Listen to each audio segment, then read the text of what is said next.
the pads on yesterday. Did you learn anything about the guys in that padded practice? Well, I think for the most part there wasn't a lot of hesitation, which was good to see. There's still a lot of the young guys that just aren't trusting the way that we're doing things, whether it's pad level, whether it's just effort running to the football, which is to be expected. You know, once you cut them loose and you get away from them, like during practice sessions, we can run around with them to make sure they're chasing the ball. So that's got to be more consistent. But there's a lot of good tape. We watched it all last night. And guys learn from it, and then another test tomorrow from doing the colleague and put the ball down. So we'll see some of the younger guys how they come along, even the guys that got here in January. You're pretty thin on that's line right now. Is Jamar okay? Yeah, everybody's good. I mean, just waiting for the other guys to get on back, and we'll be fine.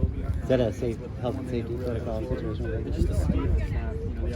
What kind of changes or anything with the NCAA kind of practice schedules and how much you can go physically and tackling and all? Yeah, you know what? I think our kind of coaching fraternity has kind of adjusted, and I think the NCAA just came in and said you can't do it. We'll make it easier for you, and it's their safeties first. They've added one more upper shoulder or upper pads for one more day, and then when you could go live, which is normally you could go live on practice 125, we had to go 6, and then they've limited the amount of times that we can physically bring people to the ground. So we only have 2 full scrimmages, and then less than 50% during practice. And so we're being smart with our guys. Really, it's the first 2 weeks of camp that we really have to see it, have to do it, and after that we start to get into finding out who our 2 deep is, and then being very smart as we leave day 10 out from San Jose. So it's not such a major change where you say, hey, listen, but you have to be strategic because they only give you X amount of days, so you have to make sure they're spread out.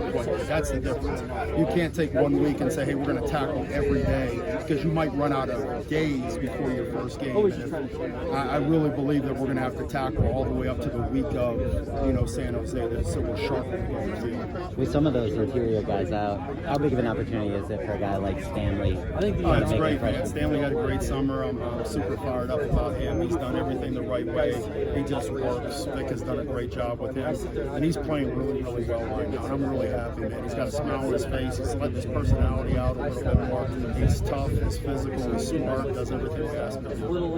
What's one thing you especially hope to see tomorrow in this scrimmage? The same thing. When guys go out there on their own, that's how you judge somebody. It's really hard for us as coaches. It's kind of like your children, and then you're teaching them how to play baseball, and you can correct them on the spot. Then they got to go out in the game and play baseball by themselves, and all of a sudden you're like, how well did I do? And I can't go on the field and help them right now. And that's what it comes down. But I tell the guys that if they keep their pad level down and they sprint and hit people, we can fix everything else. And I think that's probably the biggest, like the loafs and all the technical stuff that they're being taught. If that's a very, very low, we're happy. We know it's not going to be perfect, but I just want to see them just press the gas on everything they can do, even when they're wrong. And that's sometimes they're so conscientious. Like a guy like Rajon, for myself, my coach, is like he wants to do well. And sometimes when he screws up, he probably thinks about me, like I'm letting him down. I said, don't worry about me. Just run to the ball and go hit somebody, and we'll figure it out. Josh Jackson kind of made a splash. What's that? Josh Jackson kind of made a splash in spring. He's doing a really good job. Like I said beforehand, if he's probably as consistent as Chris has been. You know what I'm saying? And he's just coming along. Tay's done a really good job, but he's got a lot of talent. He's still a little bit, he's coming over, and he's a little bit still raw in terms of the position, just understanding the football. He has a chance to be really, really good. He does. And Craig talked about kind of the safety numbers that you guys came in with and wanted to boost that. Where are you guys in that position? It seems like we're deep. We're deep at safety. And the cool part about this, some of our sub packages, some of those guys like the Chris Thompsons and some of the other guys are bigger body guys.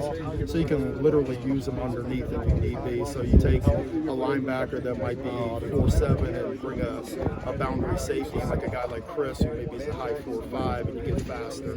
That's where their value is. Obviously, they give, we see 2 tight ends versus Stanford. We see some other things, and we can use those bigger bodies and run support. We had to address it because, with Zay and Chase, they play a lot of plays, and they're entering their 40. That's a lot of shots on the body, so you just can't bank on those guys being with you all the time. So we addressed it, and Craig's done a great job of recruiting. That room's really, really solid. right now. How do you feel like you guys defended as a 2-minute defense? Usually the emphasis is on 2-minute offense, but how do you feel like you guys did last year, and what are the talking points or teaching points for that? The biggest thing is getting a consistent pass rush and doing a good job of not playing so passive, in the back end. So, I mean, to me, but that, you're talking about last year's team. We've addressed it here. We just, you're going to see some different people on the field, from a pass rush standpoint. I think it's more personnel in the guys up front than it really is the collective scheme of it. So I always look back at stuff and try to figure out. But last year was so skewed.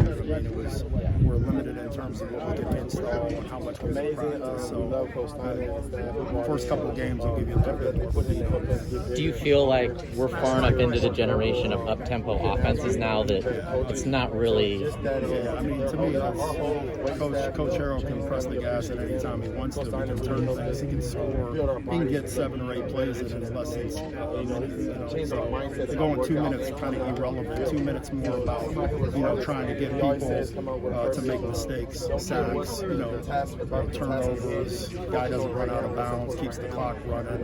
But they're so efficient nowadays because that's football. Football is 2 minutes nowadays.